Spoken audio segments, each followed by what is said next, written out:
Why was she the only one not speaking?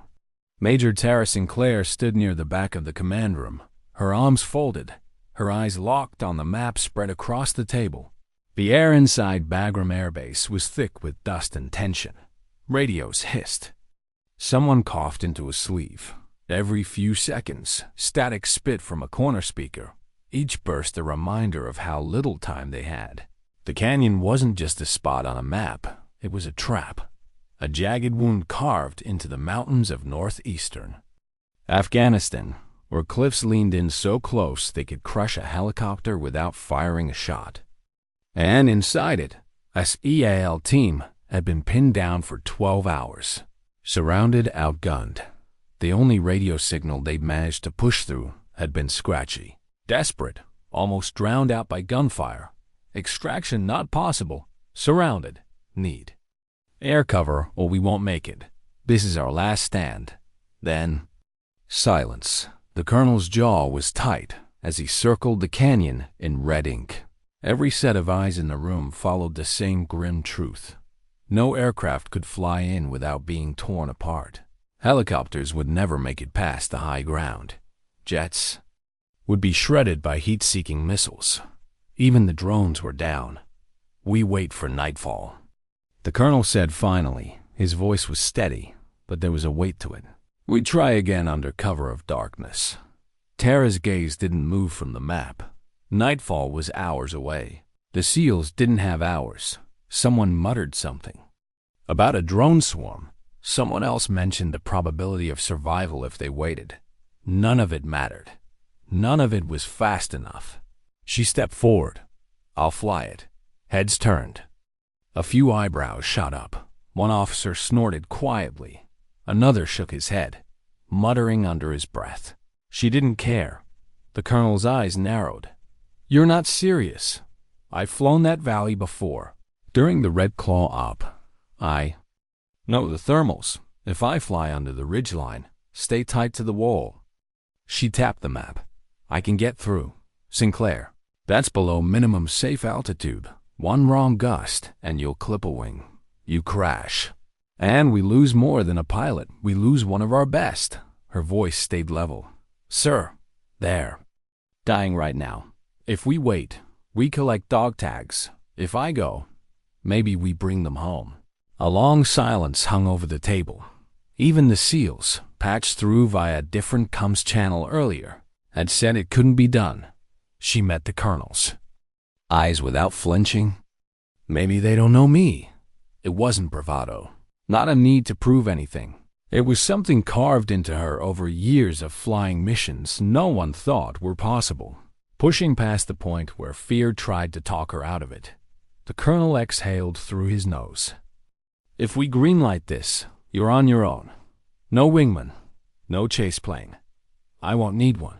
Within minutes, the crew chiefs were prepping her a 10 Thunderbolt too affectionately, and only half jokingly, called the Warthog armor like a tank, a cannon that spat nearly 4,000 rounds a minute, rugged enough to land on strips other planes wouldn't even taxi on, perfect for close air support. But this was pushing even its limits. Fuel topped off, flares counted, ammunition double-checked. Hydraulics signed off, no time for ceremony. A young mechanic handed her something before she climbed the ladder. A small patch, hand-stitched, the word Valkyrie in black thread. She smirked. That nickname's still floating around? More like flying, he said. We've all heard about the training op over Kuma Ridge. 30 feet above the treetops, you clipped a branch and kept flying. That was classified, she grinned. You boys gossip too much. We don't gossip, we admire. Inside the cockpit, the world went quiet. Her hands moved over the controls like they'd been born there. Muscle memory, switches clicked, gauges blinked alive. The GAU-8 Avenger cannon armed. The instrument panel glowed faintly in the desert sun, and the canopy sealed her in with the smell of oil, metal, and dust. Talon Tower, this is Valkyrie 1, she radioed. Ready for wheels up. Valkyrie, you're clear for takeoff. Heading 130, Godspeed, Major. The twin turbofan engines roared. The Warthog surged forward, tires screaming against the tarmac until the desert floor dropped away. Beneath her, a long trail of dust followed her into the blue. Within minutes, the base was a speck behind her. She banked low and vanished behind the first ridge line, where radar could no longer see her. Back at command, the green blip that was her aircraft winked out. "She's gone silent," someone murmured. She knew that would happen, the colonel said quietly. In the cockpit, the mountains began to rise on both sides, stone jaws closing in. She dropped her altitude further, nose down, until the canyon walls were a blur outside her canopy. Sweat trickled behind her neck. This was the part where doubt tried to creep in, where the human brain screamed at the body to pull up, climb away, live another day. But she didn't flinch. The SEALs had risked their lives 100 times over for people like her. This wasn't just a mission. This was a return favor. Valkyrie to Echo Team. She said into the comm, "I'm inbound. Hang tight." A burst of static. Then a voice, half laugh, half warning. "Valkyrie, you're insane." "Yeah," she smiled. "But I'm coming anyway." She slid deeper into the canyon, hugging one wall so closely she could see the shadows of her wings rippling along the rock face. The air thinned. Turbulence punched at her from all sides. The A-10's armor groaned, but it held. She'd been here before, not this canyon, not this mission, but in this exact mental place. In Arizona years earlier, one of only 2 women in a squadron of 30 male pilots, she'd learned quickly that no one was going to hand her respect. She'd flown harder, longer, sharper than the rest. And when the snowstorm incident in the Rockies had nearly killed another pilot, she'd ignored ground control and flown him out in 0 visibility, clipping a tree in the process. The name Valkyrie had been given to her in a half-mutter by a tech sergeant that day. You fly like a Valkyrie descending through hell. It had stuck. Now, hell was exactly where she was headed. Altitude, 300 feet. She whispered to herself. The warning light blinked orange. Wind speed shifts. Too dangerous. She ignored it. Her fingers danced over the trim, adjusting, feeling the way the air moved around her bird. "Valkyrie." The SEAL team leader crackled in. "Say again. Did you just buzz that ridge at 250? She grinned. "Negative. Echo. That was 200. Eyes on your position. Sit tight." Below them, the SEA's loss hidden beneath tarps and dirt caught only a glimpse of her, a gray streak, screaming overhead like a thunderbolt. Back in the command room, no one spoke. The colonel's fingers tapped the edge of the table, eyes fixed on the silent radar screen. She spotted it, then movement on the ridge. RPG teams setting up, getting ready to finish the SEALs before extraction even had a chance. Her hand slid to the trigger. The nose dipped. G-forces pressed her into the seat. The targeting system flickered from the heat and proximity to the canyon walls. "Manual it is," she muttered. The GU-8 thundered. Stone and steel ripped apart. Under her fire, flames bloomed where enemies had been seconds before. "Splash 1," she radioed. The SEALs cheered over comms. She didn't respond. Her eyes were already on the next threat. The Warthog banked hard, hugging the canyon like it was part of her own body. Every turn was a knife edge. One slip, and the stone would take her apart piece by piece. She could see them now, figures darting between boulders on the south ridge. Too far for the SEALs to hit, too close for her to miss. She dropped lower, letting the treetops scrape the belly of her bird. Leaves and dust swirled in the wake of her passage, a green and brown storm marking her path. The cannon spun up again. The sound was a predator's growl before the kill. Rounds ripped through the ridge, shattering rock, tearing through the ambush. She didn't pause to watch the damage. She knew what it looked like. "Echo, your southern flank is open," she said, voice steady, almost calm. "Copy that," came the reply. Breathless, the sound of gunfire echoing in the background, but calm was a mask. Inside, her pulse hammered against the confines of her helmet. Her grip on the stick was firm, but the sweat slicking her gloves told the truth. She wasn't just flying a mission, she was threading herself between death and a promise. The canyon narrowed ahead, red stone walls pressing in like the ribs of some giant, ancient creature. Wind rolled off them in unpredictable bursts, slamming her port side, pushing her toward the cliff.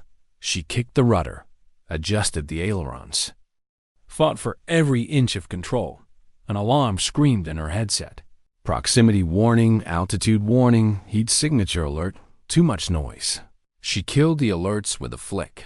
She had to think in seconds, not minutes, not milliseconds. 1 ridge, 2 bends, then the SEAL's last known position. She pictured it from the overhead imagery: burned-out trucks, shallow rock cover, the smoke of enemy fire curling into the sky.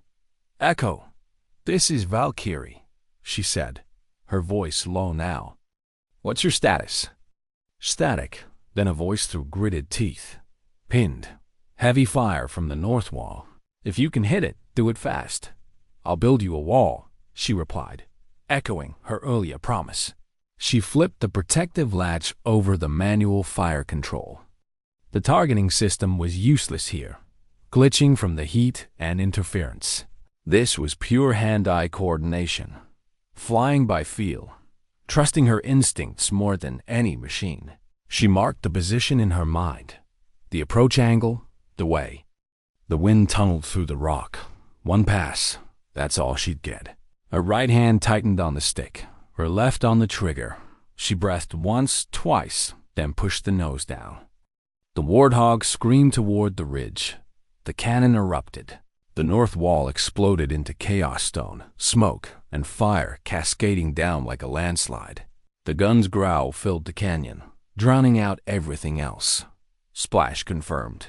Came the SEAL leader's voice. "You just bought us a way out." She allowed herself the smallest of smiles. Then move, but the canyon had one more trick. A sudden updraft roared in from the south late afternoon heat, bouncing off the stone, turning the air into a trap. Her left wing lifted sharply, throwing her off course.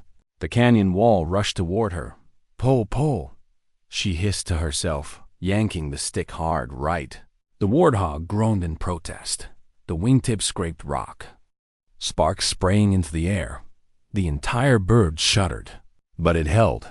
Damage indicators lit up, left wing sensors offline, hydraulic pressure dropping, stabilizer flap locked. "You still with us, Valkyrie?" The SEAL leader asked. "Little turbulence," she said. "Steady, still flying." The calm in her voice wasn't for her. It was for them. They needed to believe she was unbreakable. She swung wide to cover the SEAL's movement toward the extraction point. The south ridge erupted again with movement reinforcements.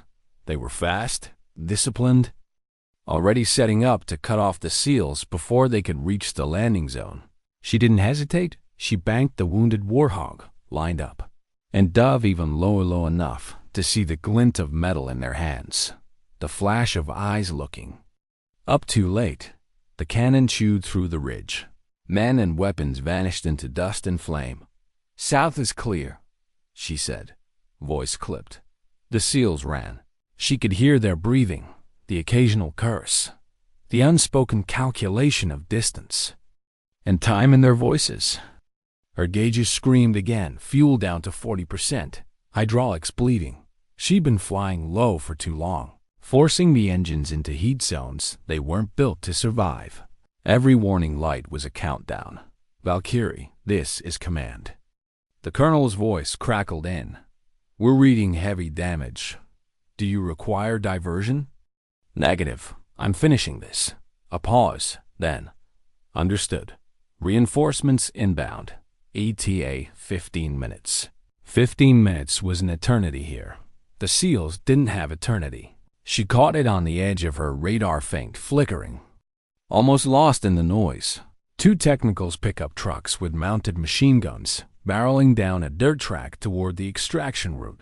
She dropped into their shadow, hugging the valley floor, moving faster than they could register. The first truck vanished in a bloom of fire. The second swerved into a boulder and didn't move again. Convoy threat neutralized, she said. Copy that, the SEAL leader replied. His voice carried something different this time, respect. Not just relief. She scanned again. One more. Heat signature.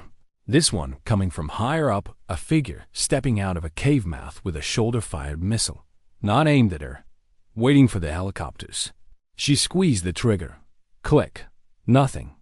The cannon had jammed. Her heartbeat thudded in her ears. No time to clear it. No time to climb and circle. She pushed the nose down, diving straight for the cave. The man looked up, froze. She passed so low her right wingtip scraped the rock, spraying debris, the downwash. From her engine slammed into him, sending him tumbling backward into the darkness. It wasn't steel or fire this time. It was force, presence. The kind of violence that doesn't need a bullet. Threat neutralized, she panted. The colonel's voice came again. Valkyrie, you've gone far beyond mission parameters. Return to base immediately. Negative. The Chinooks aren't clear yet. I'll cover them until they breach the ridge. Sinclair, your left turbine. Could fail at any moment. Then I'll glide. Silence followed. No one argued with her now. The Chinooks were lifting now. She could see them through the haze. Heavy twin-rotor beasts straining against the thin mountain air, each carrying half the SEAL team and all of the risk in the world. Their blades thumped the valley like a slow, giant heartbeat. They were moving targets, big ones. She kept herself between them and the high ridges, her damaged warthog weaving across the canyon mouth like a wolf pacing the edge of its den. Her radar was half dead, the screen more static than signal. The mountains threw false readings every few seconds, and the heat signatures blurred into ghost images. She couldn't trust the instruments anymore. She trusted her eyes. Movement. Just a flicker on the far ridge. She dipped her left wing to get a better angle. Felt the entire aircraft resist the turn. The damaged hydraulics moaned. A smear of dust rose from the ridge as a group of fighters scrambled into position, dragging something heavy toward the lip of rock. Too far for small arms. Too close for her to ignore. She dropped altitude again, down into the space where the sky stopped being safe. Her shadow rolled across the rock wall, distorted, huge. The cannon was still jammed. She had nothing but her rockets. And rockets meant splash, not precision. Her thumb hesitated on the firing stud. The Chinooks were just cresting the bend behind her. If she missed by even a few meters, she could send shrapnel into her own extraction. She leaned into the stick, adjusting her line until she could really feel the right moment. Years of instinct whispered in her ear. Now, 2 rockets streaked from her wings. A heartbeat. Later, the ridge erupted. She yanked hard on the stick, banking away as rock and fire vomited upward. The warthog shuddered in the turbulence, tail swinging wide, but she steadied her. Ridge clear. She called, "Copy, Valkyrie." The Chinook pilot's voice came back. "You're buying us minutes we didn't have." Minutes. That was all she could buy now. The helicopters crept toward the mouth of the canyon.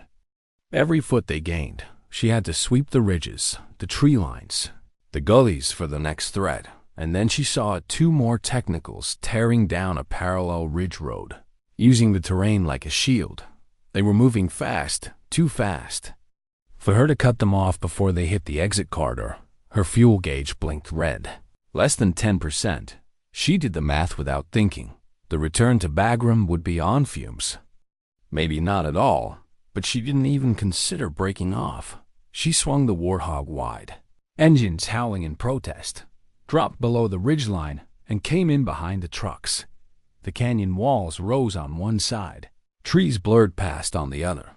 At this altitude, at this speed, there was no recovery if she clipped anything. The first burst from her nose gun ripped the lead truck in half. Fire rolled across the road. The second truck swerved, skidding sideways before flipping into the ravine. She pulled up hard, clearing the ridge with maybe 10 feet to spare. "Convoy neutralized," she said, breathing hard. The SEAL leader's voice was rough but steady. "Valkyrie, you just erased half my nightmares." Her lips twitched into the shadow of a smile. Glad to help. The Chinooks were almost at the canyon's edge now. She positioned herself between them and the last stretch of high ground, her warthog moving in a protective arc. The damaged left turbine began to whine, a pitch she didn't like. She glanced at the panel RPMs dropping, temperature spiking a hair more, and she'd lose it. She eased the throttle just enough to keep it alive, knowing every drop of speed she gave up was another second the helicopters were exposed. Something flashed ahead. She squinted. Another man-portable missile launcher. This one crouched on the far lip of the pass. Too far for a rocket. Too close to climb for altitude. She had one option left. She drove the nose down, picking up speed until the edges of her vision began to gray from the G-forces. The man on the ridge turned, maybe realizing too late what was coming. She didn't fire. She didn't need to. She passed so low the warthog's wake ripped the launcher from his hands and sent him tumbling backward into the rocks. "Threat neutralized," she said simply, and then, like stepping out of a dark hallway into daylight. The Chinooks cleared the ridgeline. Open sky ahead. Cheers erupted in her headset, laughter, swearing, relief all tangled together. "Valkyrie," the SEAL leader said, "we owe you beers, several beers." "Just get home," she replied. But home was still far away for her. Her gauges were screaming now. Fuel 7%, hydraulic fluid almost gone, the left engine barely holding. "Talon Tower, this is Valkyrie," she said.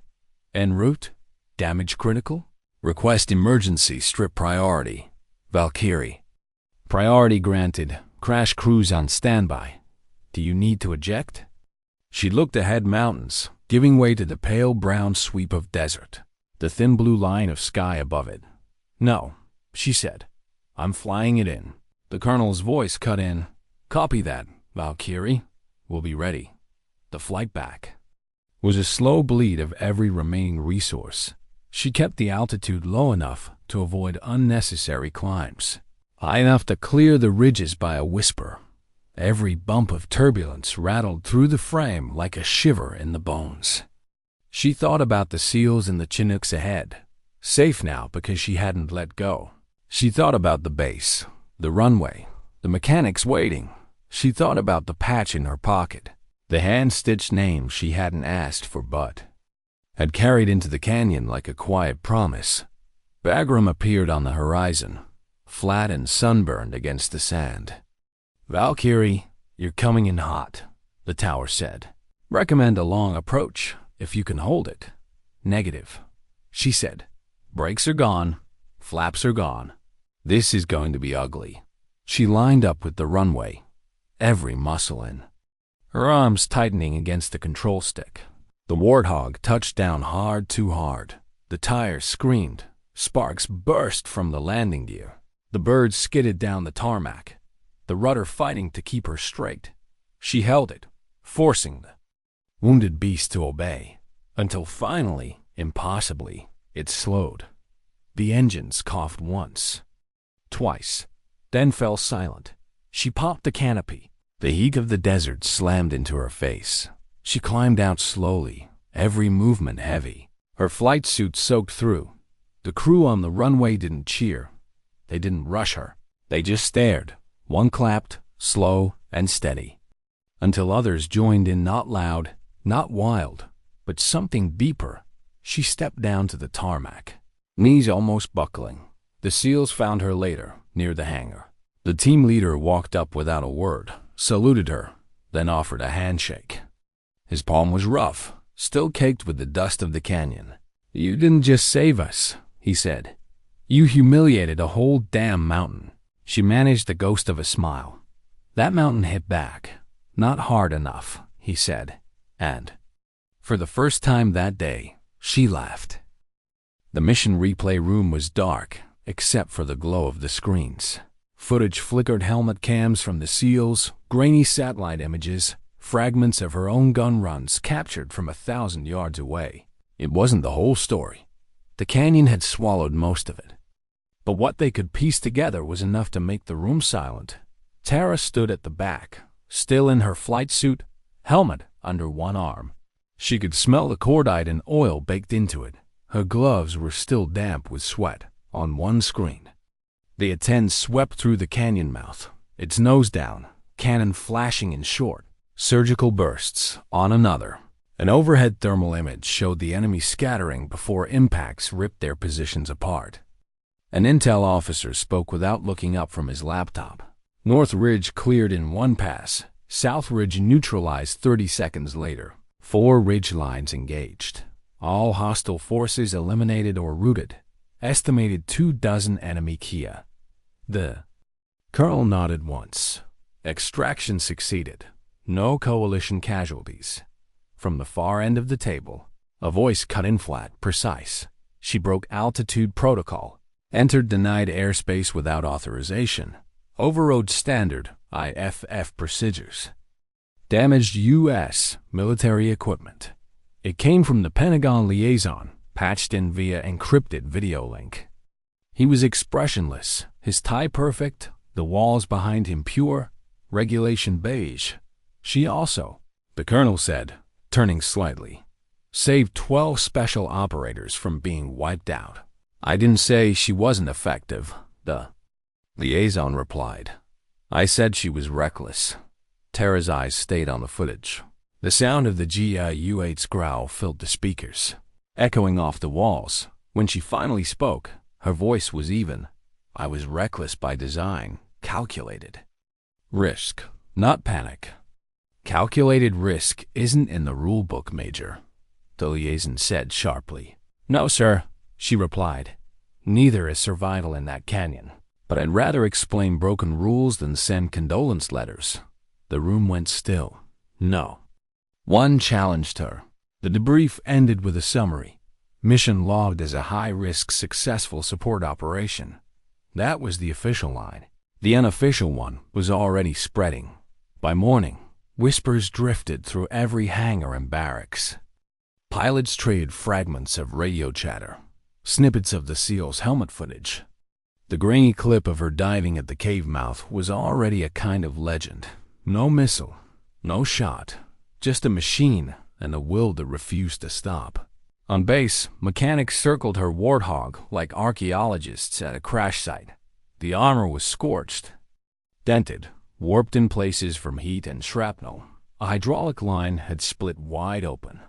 The left wing's sensors were cooked. The barrel of the GAU-8 had warped from overuse, a thing that shouldn't even have been possible in one mission. That evening, the maintenance chief called her to the hangar. He met her at the door with a bundle wrapped in cloth. Thought you might want this before it gets sent off, he said. Inside was the cannon barrel, blackened, the tip melted just enough to give it an unnatural curve. She ran her fingers over it, the surface rough and cold, even under the heat of the lights. She shouldn't have lasted that long, the chief said quietly. But she did. Just like you. She didn't. Answer. She just stood there, staring at the weapon that had been her voice in the canyon. Tomorrow there would be evaluations, maybe a grounding, maybe worse. But tonight, there was only the sound of cooling metal, the smell of burnt powder, the weight of survival. The report from the mission was stamped restricted internal use. Only, it contained altitude logs, fuel readings, manual override times buried deep in the data. A single line stood out. Lowest confirmed altitude during live combat, 62 feet. No one in the Air Force had ever recorded anything like it. The training manuals set the minimum at 100 feet.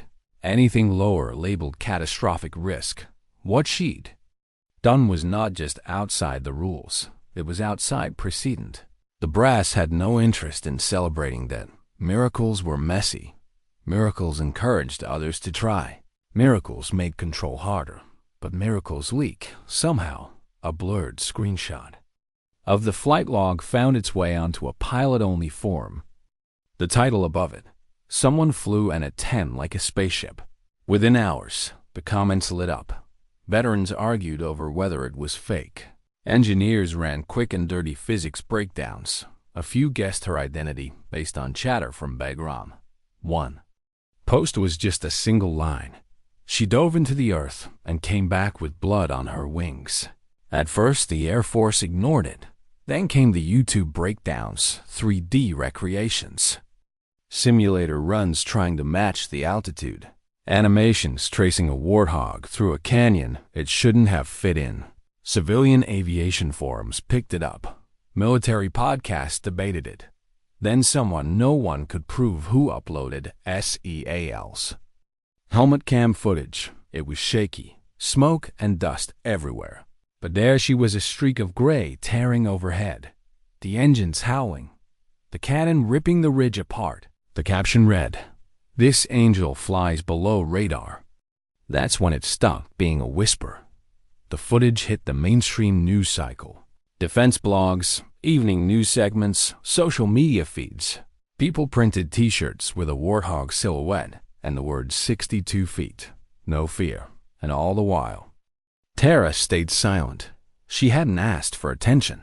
She hadn't flown for applause. She'd flown because 12 men were about to die, and there was no one else willing to go. But the military doesn't like heroes it can't control. 2 days after the mission, she was grounded, pending aircraft damage review and psychological evaluation. No interviews, no public statements, no flying. She sat in her quarters that night, still in her flight suit, the patch with the Valkyrie name sitting on her desk beside the cannon barrel. The silence in the room was heavier than the mission had been. Then came the knock. A young operations officer stepped inside, glancing over his shoulder before closing the door. He held out a USB drive. "Ma'am, I wasn't supposed to show you this," he said, "but you should see it." The drive held partial black box data from her flight. It was corrupted in places, but the altitudes were intact: 62 feet, 65 feet, 64 feet. For nearly 2 minutes, she'd kept a 30,000-pound aircraft skimming just above the earth at over 400 knots while under fire. She stared at the numbers until they blurred. It wasn't pride she felt. It wasn't even relief. It was something quieter, an awareness that what she'd done wouldn't be taught, wouldn't be replicated, and wouldn't be officially acknowledged. Because to admit it was possible meant admitting the limits everyone believed in weren't real, and rules built on those limits would have to change. The Air Force could only ignore it for so long. By the end of the week, the video had been shared in every corner of the internet. Aviation bloggers slowed it down frame by frame. Former pilots drew maps of the canyon from memory, tracing her possible route like archaeologists mapping an ancient tomb. The Air Force Public Affairs Office fielded over 3,000 interview requests in 4 days. CNN called her the woman who broke the sky. The New York Times ran a front page headline, "Valkyrie of the Valley." Even late-night talk show hosts were cracking jokes about needing her to fly them to work through rush hour. Terra ignored all of it. She stayed in her quarters or the hangar, answering only to her CO when he asked about maintenance reports or scheduled briefings. She didn't go near a camera. She didn't answer emails. The silence made her a bigger story. At the Pentagon, the debate shifted from operational details to optics. One general argued she should be given a medal quietly, without press, then reassigned somewhere far from combat. Another warned that rewarding her would set a precedent. If you disobey orders and succeed, you get celebrated. Maybe, someone said, we should be asking why her way worked and ours didn't. The room went quiet.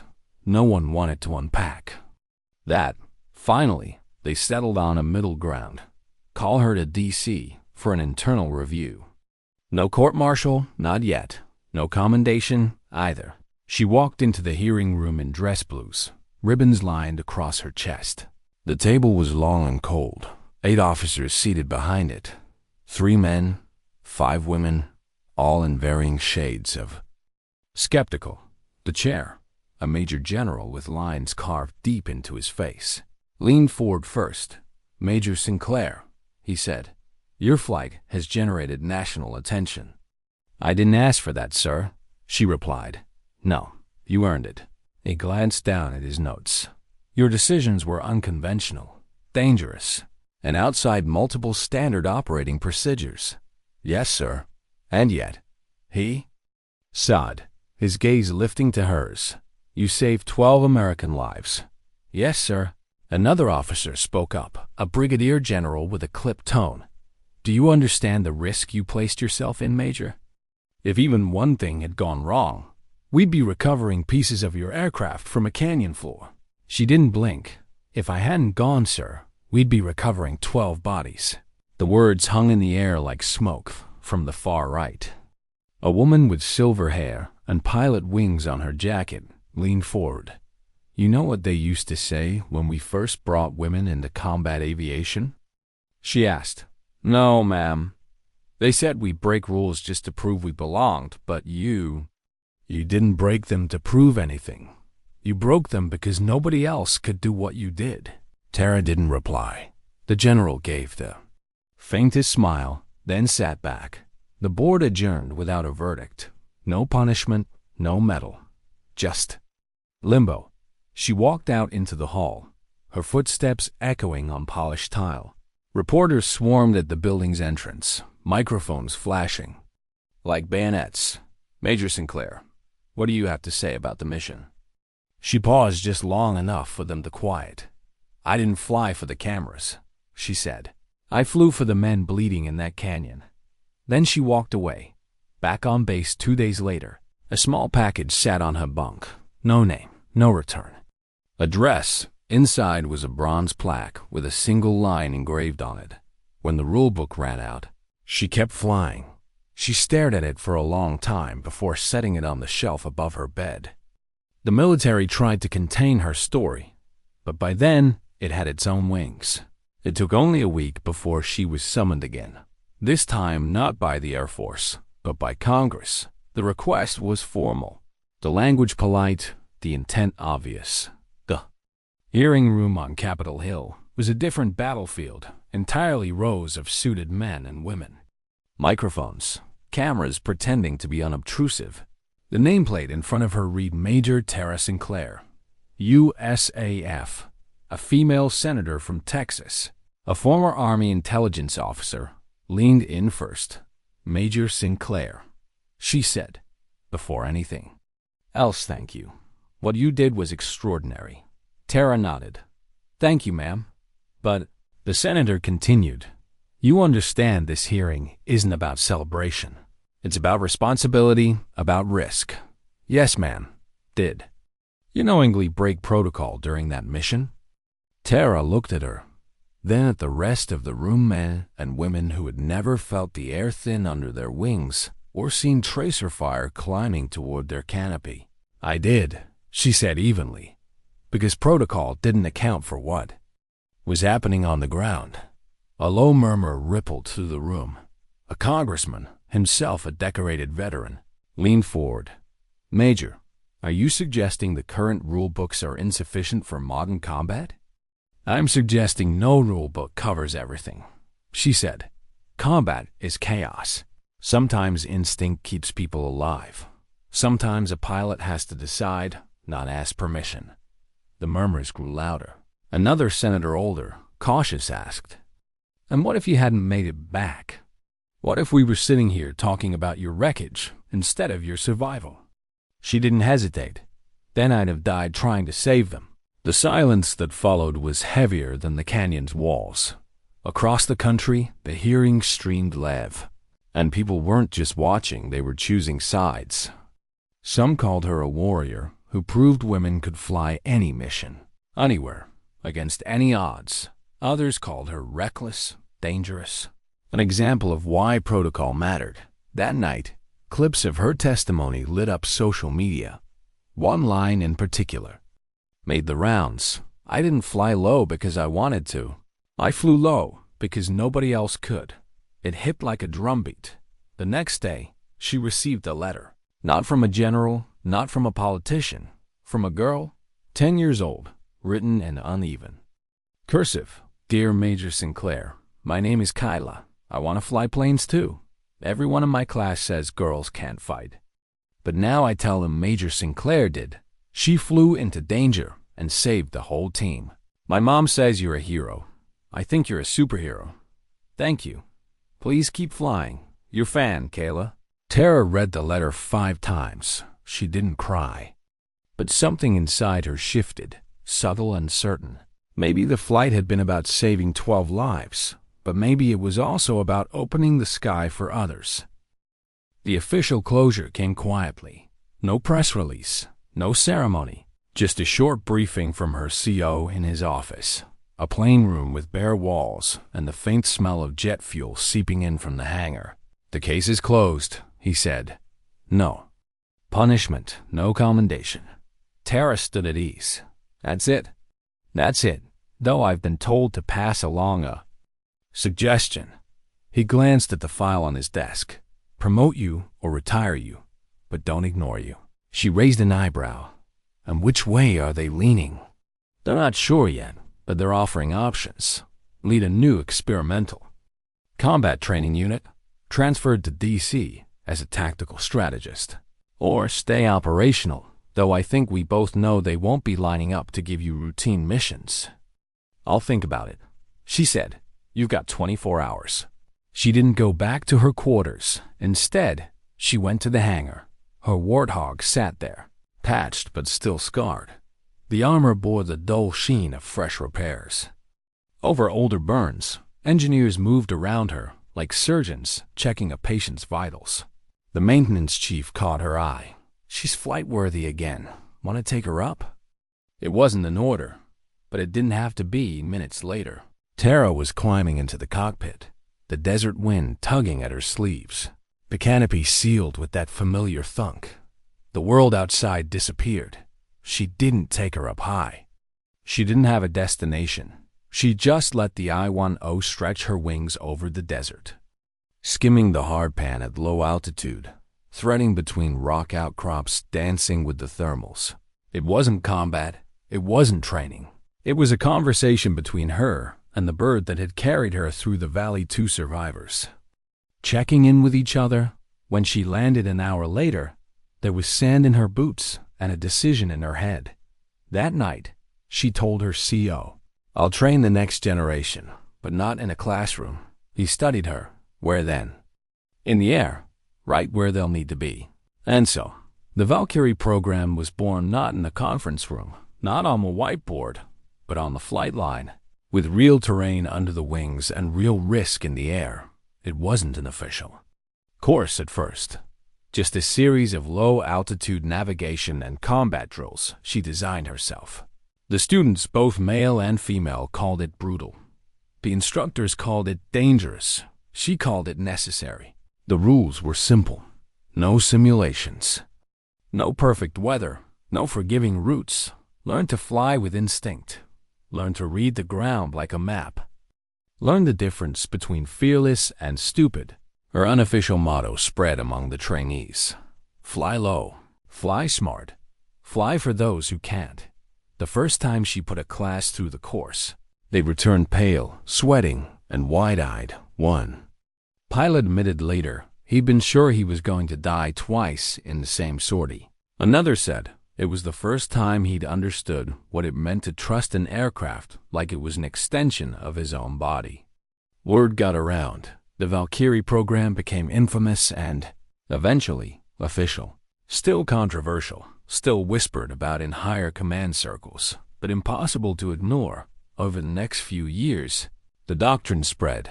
Pilots who had trained under her flew missions in mountains, jungles, and urban canyons with a precision that couldn't be taught from a manual. The Air Force quietly began to adjust its low-altitude combat guidelines, using language that didn't name her but bore her fingerprints all over it. She didn't need credit. She had legacy. The valley where she'd flown her impossible mission wasn't on any official training map, but in hangars and ready rooms among the pilots who'd been through her course. It had a name, the Flight Beneath the Sun. They told it like a rite of passage, a woman who had flown so low, so fast, so fearless that she rewrote what was possible. Years later, she sat in a lecture hall at the Air Force Academy. Rows of cadets stared at her, some eager, some skeptical, some trying to hide their nerves. "Flying isn't just about instruments or protocols," she said. "It's about knowing when to follow the rules. And when the rules don't apply," she paused, scanning their faces. "On that day, flying lower than anyone thought possible, I didn't just save lives, I broke barriers, not just in altitude, but in expectation." A few cadets nodded. She caught the whisper of her call sign Valkyrie passing between two of them. After the lecture, a group approached her. Among them was a young woman, barely 20, with the same restless energy Terra remembered in herself years ago. "Major Sinclair," she said. "You showed us the impossible is just the untried." Terra smiled. "Then prove it." It was more than a name now. It was a movement. The Valkyrie doctrine, part instinct, part precision. All heart was woven into the fabric of the Air Force, and yet, for Terra, it was never about headlines or medals. She returned to the skies again and again for the same reason she had that day in the canyon, because flying was in her blood, and because someone, somewhere, would always need a shield between them and the storm. The desert air was thin and sharp that morning, the kind that made the horizon look endless. The sortie wasn't on any official schedule. No mission orders, no press. Just her warthog, and a filed flight plan vague enough to mean nothing to anyone who read it. Years had passed since the rescue.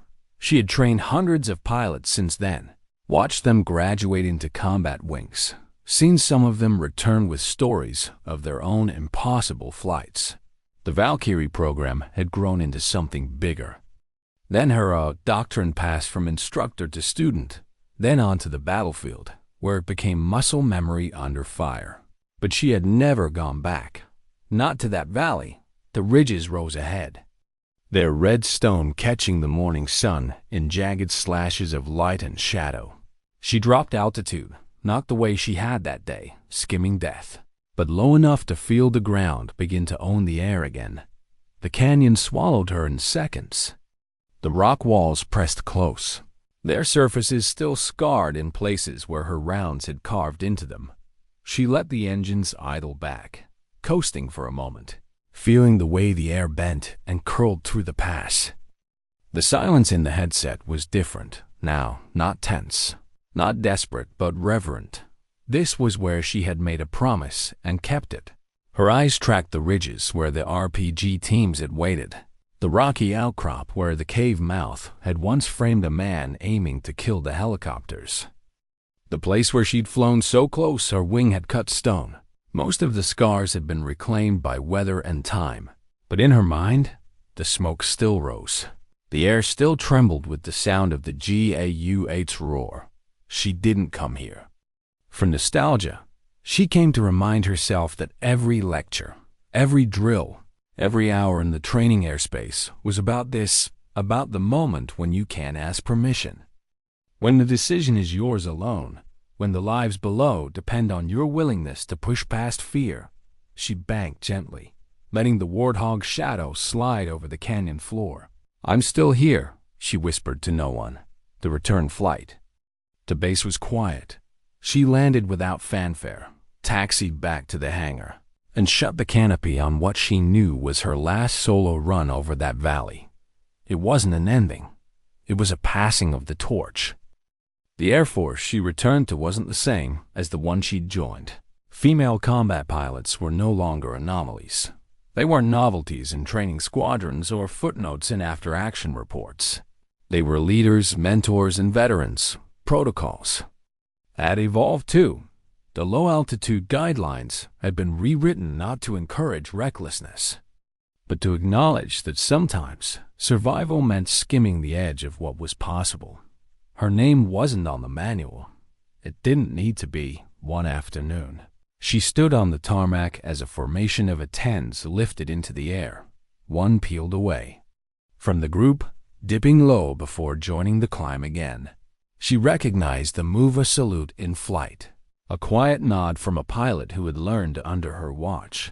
Later that year, she was invited to the Air Force Academy's annual graduation ceremony. She sat in the front row, watching the cadets march across the stage. Their eyes were sharp, their uniforms perfect, their futures unwritten. When it was her turn to speak, she didn't talk about the mission in detail. She didn't need to. They all knew it. Flying isn't about what's comfortable, she told them.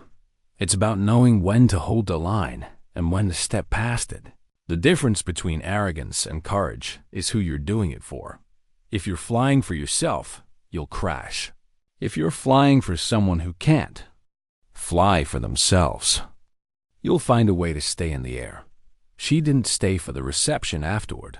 She slipped away quietly, walking the edge of the airfield until the sound of jet engines faded into the distance.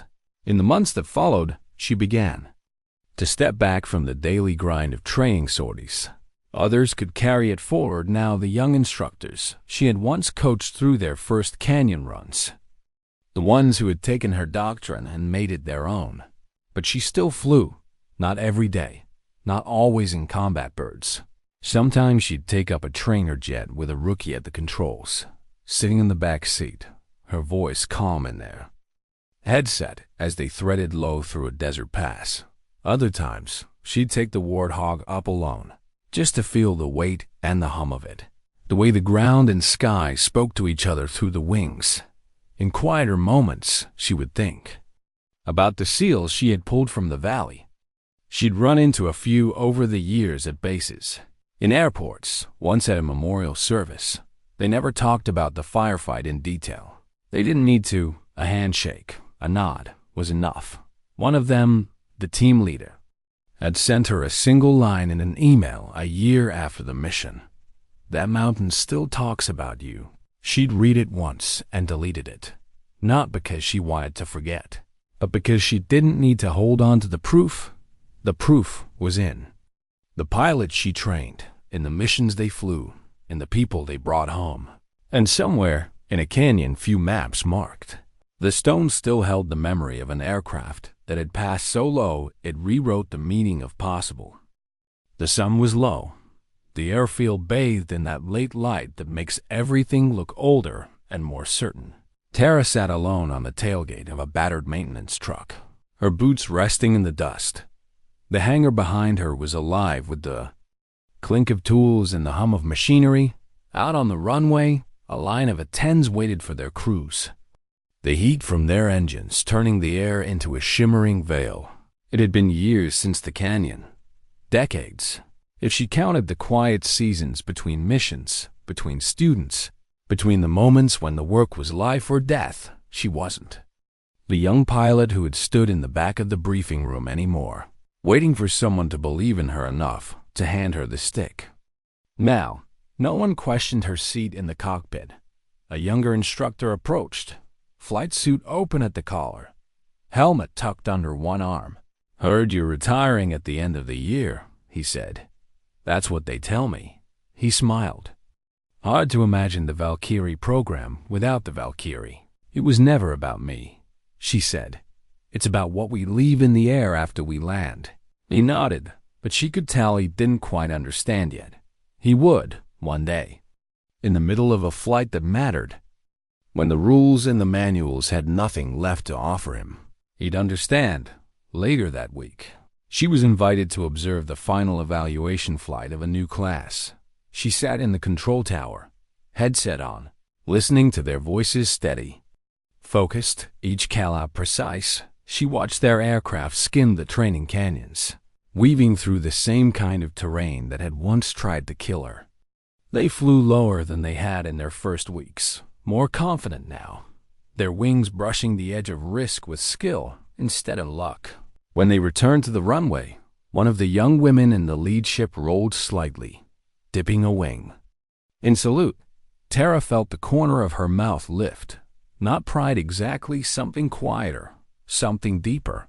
A week later, she made one last flight. Not for training, not for any official reason.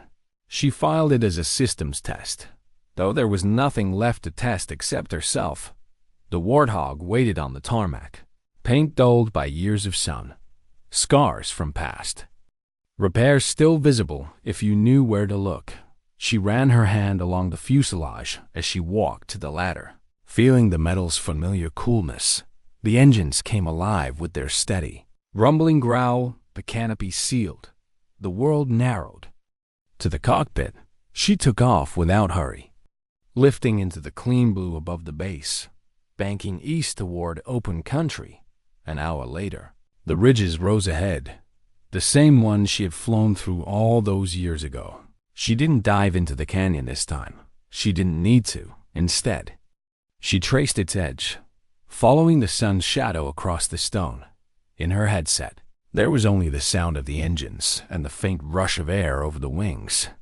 She thought about the SEAL team's voices that day, the static between their words, the stubbornness that had kept them moving until she could reach them.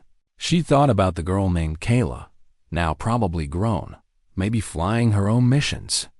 She thought about the students she had taught, the ones who had taken her lessons into places she'd never see. The sky ahead was wide. The air was smooth.